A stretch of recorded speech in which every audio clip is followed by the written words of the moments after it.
How's it going? This is another video on Lords of the Fallen. I will be giving my first impressions of the game after playing for 3 to 5 hours. So far, this game notably has elements from Dark Souls 3, Elden Ring, Bloodborne, and Sekiro. And this combination makes me like the remake way more than the original. Literally, everything's been improved. The combat, the movement, the spells and abilities, the bosses, the mini-bosses, the random enemies, everything. So far, during my playthrough, I fought a couple mini-bosses and also one big major boss. And this boss had features that made it similar to Pontiff Sullivan from Dark Souls 3, and also Morgott from Elden Ring.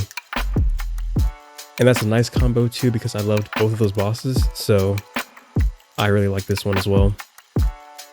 She is essentially an angel slash Valkyrie. Definitely a 10 out of 10 first major boss of the game.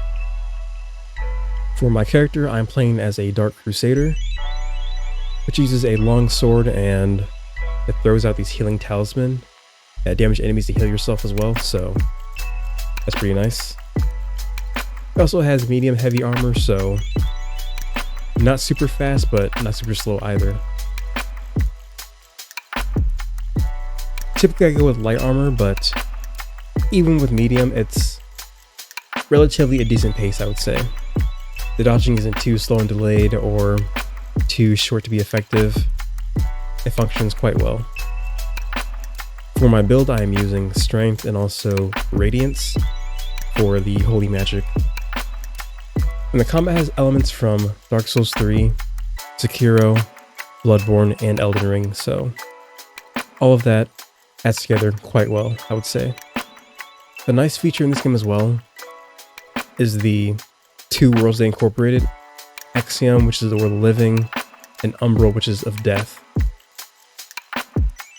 This is where the elements from Sekiro comes in. You have 2 lives, one in Axiom and one in Umbral, or you can resurrect, go back to Axiom, and then have 2 lives once again. So that's a pretty nice feature, I would say. Whenever you die, you get half health and end up in Umbral. Once you're there, you have a ton of new enemies fighting you there that are invisible.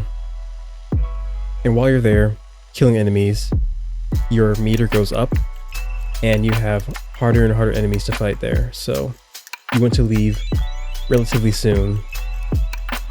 Otherwise, you stay there and get harder enemies and more rewards, so there's benefit to it as well. And sometimes, empty space in Axiom is occupied by physical space in Umbral, which means that sometimes you need to actually go inside of Umbral to solve puzzles, or use your lamp to do that. As far as enemy variety goes, there's quite a few.